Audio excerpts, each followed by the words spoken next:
Assalamualaikum. Welcome back to my channel. ഞാൻ ഇന്ന് വന്നത് പഴം പച്ചടിയുടെ റെസിപ്പി ആയിട്ടാണ്. അപ്പോൾ പഴം വെച്ചിട്ടുള്ള പഴം പച്ചടി എങ്ങനെ ഉണ്ടാക്കുന്നത് നോക്കാം. അതിന് വേണ്ടിയിട്ട് ഞാനിവിടെ ഒരു പഴം എടുത്തിട്ടുണ്ട്. പിന്നെ അതിലേക്ക് വേണ്ടത് ഒരു പച്ചമുളകാണ്. പഴം ചെറുതായിട്ട് കട്ട് ചെയ്തെടുത്തിട്ടുണ്ട്. ഇനി അതൊരു കടായിലോട്ട് ഇടാം. കട്ട് ചെയ്ത് വെച്ച പഴം, പച്ചമുളക്, അതിലേക്ക് കുറച്ച് കറിവേപ്പിലയും കൂടി ഇട്ട് കൊടുത്തിട്ടുണ്ട്. ഇതിലേക്ക് ഒരു അര ഗ്ലാസ് വെള്ളം കൂടി ഒഴിക്കണം. ഇനി ഇതിലേക്ക് ആവശ്യത്തിനുള്ള പൊടികൾ ഇട്ട് കൊടുക്കാം. ഞാനിവിടെ ഒരു അര ടീസ്പൂൺ മഞ്ഞൾപ്പൊടിയും ആവശ്യത്തിന് ഉപ്പും കൂടി ഇട്ടിട്ട് ഒന്ന് നല്ലപോലെ മിക്സ് ചെയ്തെടുക്കണം. മഞ്ഞളും ഉപ്പും ഇട്ട് കൊടുത്താൽ മതി. മുളക് പൊടി വേണമെങ്കിൽ ഇട്ട് കൊടുക്കാം, പക്ഷെ ഒരു യെല്ലോ കളറാണല്ലോ വേണ്ടത്. മഞ്ഞൾപ്പൊടി ഇട്ട ശേഷം ഇതൊരു ലോ ഫ്ലെയിമിൽ മൂടി വെച്ച് വേവിച്ചെടുക്കണം. പഴം ഏകദേശം ഒന്ന് വെന്ത് വന്നിട്ടുണ്ട്. ഇനി ഈ സമയത്ത് ഇതിലേക്കുള്ള അരപ്പ് തയ്യാറാക്കണം. അതിന് വേണ്ടിയിട്ട് ഒരു പിടി തേങ്ങ എടുത്തിന് അതിലേക്ക് ആവശ്യത്തിനുള്ള തൈര് ഇട്ട് കൊടുക്കുക. ഞാനിവിടെ പുളിക്കാത്ത തൈരാണ് എടുത്തിട്ടുള്ളത്.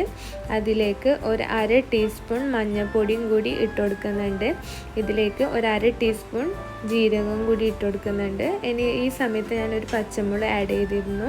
ഇത് നല്ലപോലെ പേസ്റ്റാക്കി എടുത്തിട്ടുണ്ട്. അതൊന്ന് പേസ്റ്റായി വന്നാൽ അതിലേക്ക് ഒരു അര ടീസ്പൂൺ കടുക് ഇട്ട് കൊടുക്കുക. കടുക് ഇട്ടിട്ട് ജസ്റ്റ് ഒന്ന് അടിച്ചെടുക്കുക. ഇനി ഈ കൂട്ട് വെന്ത് വന്ന പഴത്തിൻ്റെ ഇതിലേക്ക് ഒഴിച്ചു കൊടുക്കണം. പഴം ഇപ്പം നല്ലപോലെ വറ്റി വന്നിട്ടുണ്ട്. ഇനി ഇതിലേക്ക് അരച്ച് വെച്ച അരപ്പ് കൂട്ടി കൊടുക്കാം.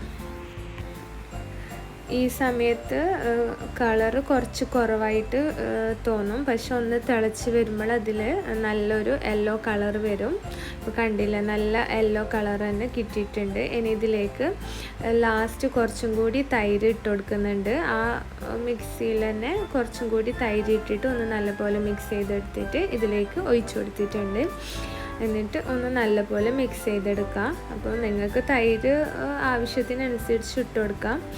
ഇത് ലൂസ് ഒരു കൺസിസ്റ്റൻസിയിലല്ല ഇത് വേണ്ടത്, ഒരു തിക്കായിട്ടാണ് വേണ്ടത്.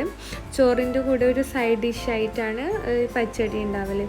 അപ്പം അധികം ലൂസാവണ്ട, കുറച്ച് കട്ടിയുള്ള കറി തന്നെയാണ് വേണ്ടത്. ലാസ്റ്റ് ഒന്ന് ബാലൻസ് ചെയ്യാൻ വേണ്ടിയിട്ട് ഒരു പിഞ്ച് പഞ്ചസാരയും കൂടി ഇട്ട് കൊടുത്തിട്ടുണ്ട്. ഇനി ഇതിലേക്ക് താളിച്ചൊഴിക്കണം. അതിന് വേണ്ടിയിട്ട് ഒരു പാൻ വെച്ചിട്ടുണ്ട്. അതിലേക്ക് ആവശ്യത്തിന് വെളിച്ചെണ്ണ ഒഴിച്ച് കൊടുക്കാം.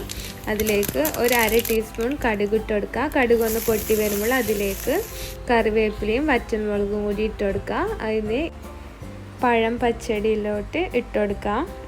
അതേസമയം ഒന്ന് മൂടി വെക്കുക. മൂടി വെച്ചിട്ട് കുറച്ച് കഴിയുമ്പോൾ ഒന്ന് നല്ലപോലെ മിക്സ് ചെയ്തെടുക്കുക. നമ്മളെ പഴം പച്ചടി ഇവിടെ റെഡി ആയിട്ടുണ്ട്. കണ്ടില്ലത് ഈ ഒരു ടൈപ്പിലാണ് വേണ്ടത്.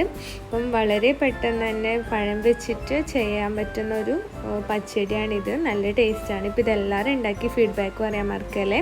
എൻ്റെ ചാനൽ ആദ്യമായി കാണുകയാണെങ്കിൽ സബ്സ്ക്രൈബ് ചെയ്യാനും ലൈക്ക് ചെയ്യാനും ഷെയർ ചെയ്യാനും കമൻറ്റ് ചെയ്യാനും മറക്കല്ലേ. വീണ്ടും കാണും വരെ അസ്സലാമു അലൈക്കും.